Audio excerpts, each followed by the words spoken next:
Welcome to TV Africa News. Hope you had a beautiful day. This is Africa Today. My name is Nahama Gajir, but first are the headlines. Judiciary transfers deploys judges in a bid to handle ever-increasing cases. Parents and guardians urged to become more vigilant about their children.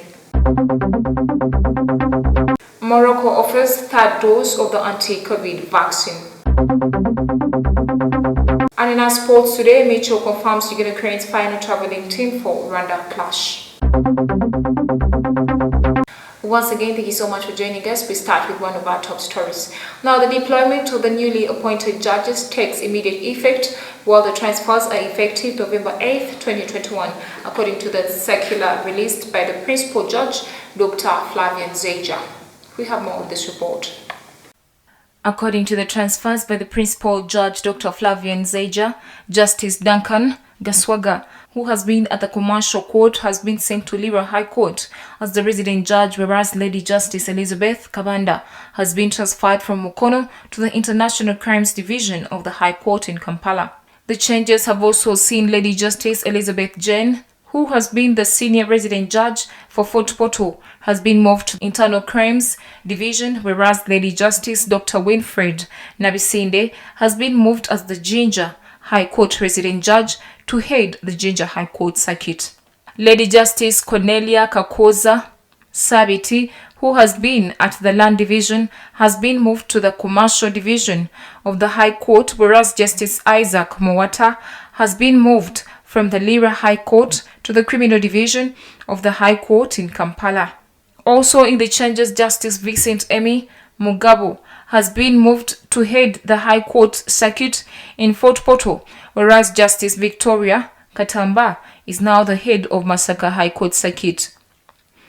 The latest changes have seen the newly appointed judges deployed by the judiciary.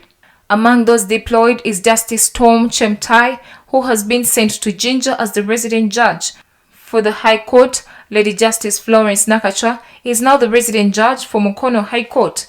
Justice Lawrence Tweyanze is now the resident judge for the Masaka High Court. Justice Vincent Wagona to Fort Portal as the High Court resident judge, and Lady Justice Alice Komuhanji deployed to the Family Division of the High Court. Reporting for TV Africa News, Nahawe Kajira. Thank you so much, reporter. Moving on in our top stories, the State Minister for Youth and Children Affairs, Honorable Sarah Mateke, has appealed to the parents to be more vigilant and protect their children from any kind of child abuse. Take a look at the story. Addressing journalists at the Government Media Center in Kampala, the State Minister for Youth and Children Affairs, Honorable Sarah Mateke Nyirabashisi, said cases of child abuse such as defilement, rape, physical torture, teenage pregnancy, etc. have increased, especially in the lockdown period where schools were closed, hence calling upon parents to protect their children from any kind of child abuse or else they face the law.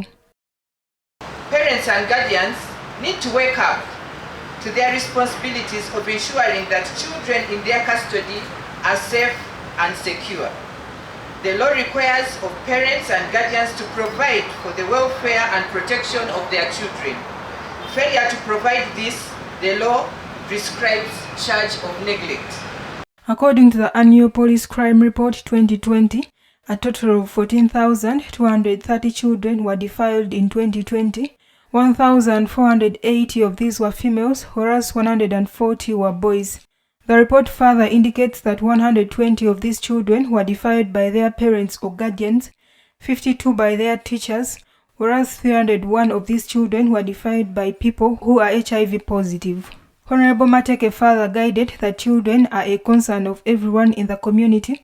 Therefore, community members are required to report any cases of child abuse to the law enforcing agencies and community leaders.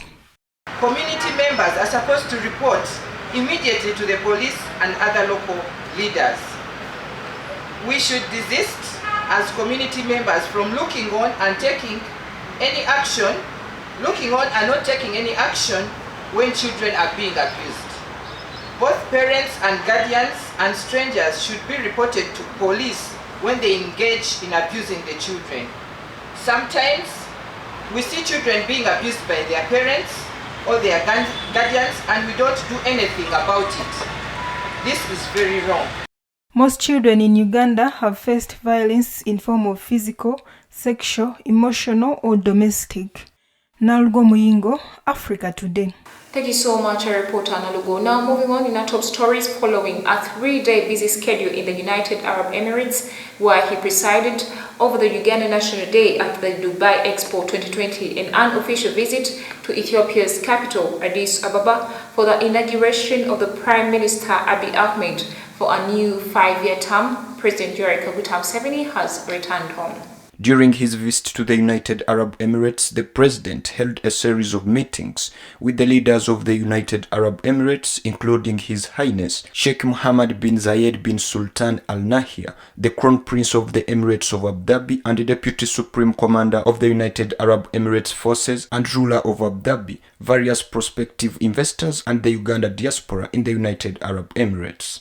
The Vice President Jessica Alupo and the Minister for the Presidency Millie Babalanda and the Head of Public Service and Secretary to Cabinet Mrs. Lucy Nachobe Mbonye received the President at Entebbe International Airport. Also at the airport to receive him were the service chiefs, the Commander of Defense Forces of the Uganda People's Defense Forces General Wilson Mbadi, Assistant Inspector General of the Police Andrew Soroweni, and David Ahimbisiwe, Director Human Resource in Uganda Prisons, representing the Commissioner General of Prisons Dr. Johnson Byabashaija. Thank you so much, reporter. We go for a quick break. We shall come back with our international news.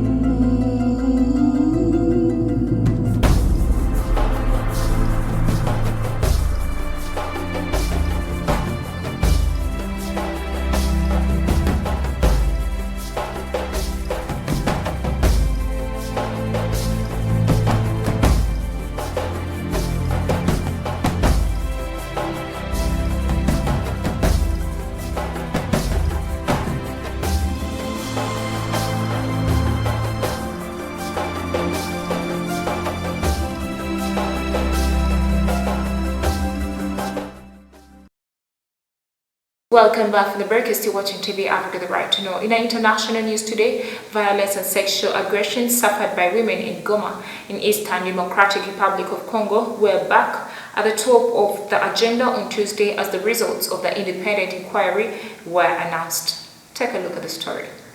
The report focused on the violence perpetrated against women by staff from the World Health Organization during Ebola outbreak between 2018 and 2020.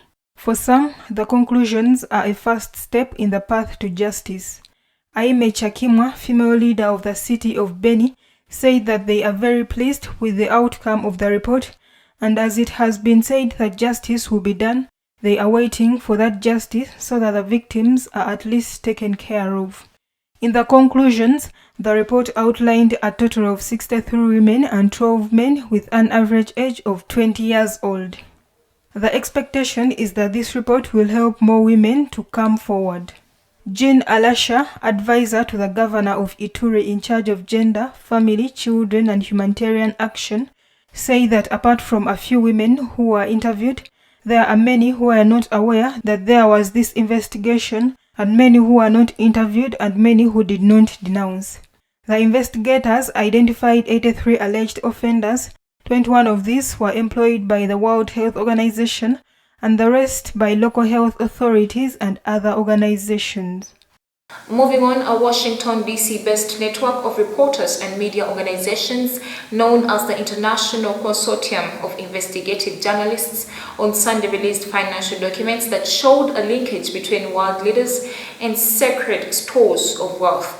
Now, the documents derive information from 91 countries and features 35 current and former national leaders, as well as 330 politicians. We have more on this report. Among the leaders named in the damning 2.94 terabyte expose known as the Panama Papers is Kenya's President Uhuru Kenyatta. The 59-year-old president had in the recent past been at the forefront of the fight against corruption. However, the Panama Papers have shown that his family members have for years been hiding their personal fortune worth $30 million in tax havens. The act of shielding their wealth from public scrutiny has in the past attracted protests from activists in Kenya. Boniface Mwangi, a Kenyan socio-political activist, say that Kenyans assumed that because he came from the richest family in the country that he would not steal or get involved in any shady deals. He added that it's very shady when a president has offshore accounts which make him be in the same class with drug dealers, money launderers, tax evaders, tax cheats, criminals. President Uhuru Kenyatta was on a foreign visit to Ethiopia and expected to travel to the Caribbean next. In a written statement issued from his office, Kenyatta said his attention has been drawn to comments surrounding the Pandora Papers, whilst he will respond comprehensively on his return from his state visit to the Americans. The statement added that those reports will go a long way in enhancing the financial transparency and openness that they require in Kenya and around the globe, adding that the movement of illicit funds, proceeds of crime and corruption thrive in an environment of secrecy and darkness. He said that Pandora Papers and subsequent follow-up audits will lift that veil of secrecy and darkness for those who cannot explain their assets or wealth. Thank you so much, reporter. Moving on, Ethiopian troops and militia in the country's Amhara region have been mobilizing following a series of attacks by Tigray forces, according to the British broadcaster Sky News. Now, the war that began last November was confined at first to Ethiopia's sealed-off northern Tigray region. Our reporter has more. Accounts of atrocities often emerged long after they occurred. Tigrayans described gang rapes, massacres, and forced starvation by the federal forces and their allies from Amhara and neighboring Eritrea. The Tigray forces retook much of their home region in a stunning turn in June, and now the fighting has spilled into Amhara. Angered by attacks on their communities and families, the fighters are being accused of targeting civilians from the other side. Members of a local militia unit in Amhara said the village of Uruga was held by Tigrayan forces for 3 or 4 days, during which the local clinic and grain mill were burned down. Said Gabrezi, a local farmer, as he walked through a building reportedly reduced to rubble by the Tigrayans, said that he wants them to be eliminated. The leader of the Shetele Bashoch militia, Jamil Teferu, insisted that Tigrayan forces wouldn't be able to break up Ethiopia and put pressure on Amharans. The Tigray Communication Affairs Bureau said allegations in places like Uruga were totally wrong and called for an independent investigation, Sky News reported. Tigrayan forces have described their offensive as an attempt to break the month-long blockade of their region of some 6 million people, as an estimated 400,000 face famine conditions in the world's worst hunger crisis in a decade. Moving on, French President Emmanuel Macron said that he hopes tensions with Algeria will ease following a war involving visas and comments made by Paris about illegal immigrants. Our reporter has more.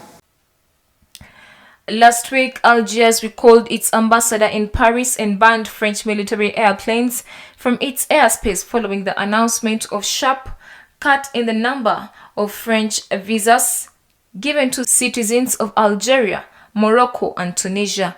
According to the expert, historical tensions lie at the root of the problem. Kader Abderrahim, lecturer at Sciences Po and author of Geopolitics of Algeria, explained that relations today are very damaged, and they have already experienced similar situations in the tormented history of the two countries, which don't manage to talk to each other calmly. During his presidency, Macron has taken steps to reduce tensions with Algeria linked to colonial times.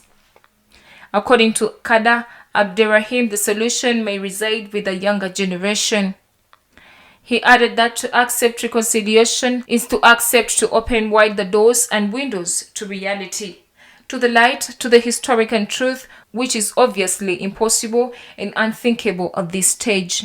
He, however, said that the majority of Algerian population which did not live through the war, the tragedy of Algerian war, has a different perspective and is trying to build another relationship with France. 2 weeks ago, Macron issued an apology on behalf of France for abandoning Algerians who fought for France during the colonial war and culminated in Algeria's independence in 1962. Well, thank you so much, reporter. We take a quick break. We shall come back with the business news.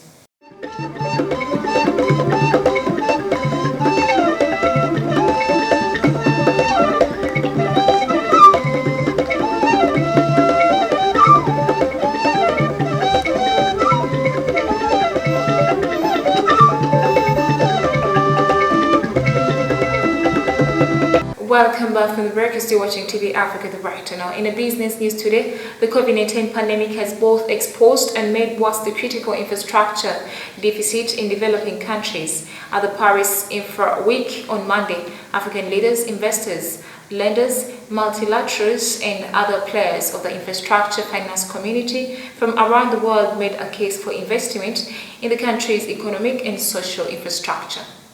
Our reporter has more. Abdelaziz Ould Dahi, the Mauritanian Minister for Digital Transition and Innovation, said that communications, telecommunications, energy, water are very high priority areas for them, and obviously the social aspect of health and education. But there is also climate change, with severe weather events expected to become more frequent in the coming years. Countries face a race against time to invest in resilient and bankable infrastructure.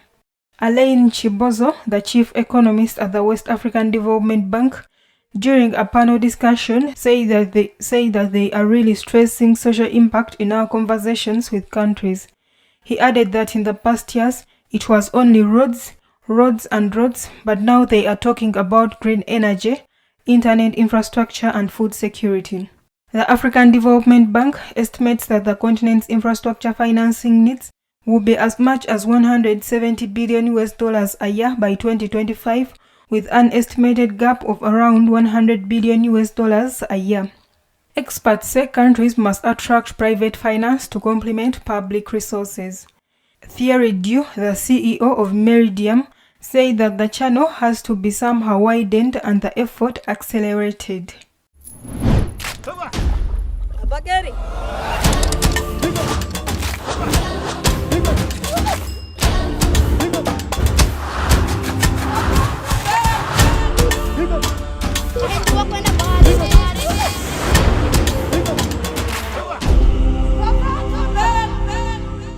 Away from business, in our health news today, Morocco launched a campaign this week aimed at providing a third dose of anti-COVID-19 vaccine to people who have received at least 2 doses of the vaccine 6 months ago. We have more on this report. Vulnerable people and frontline health workers make up the largest group that flocked to the kingdom's vaccination centers from Monday. With a population of 36 million, 23 million have received the first dose and 19 million are fully immunized. After a surge of infections and deaths in early August, the pandemic is on the decline in Morocco as in North Africa. In early July, Morocco announced a project for the local manufacture of China's Sinopharm vaccine.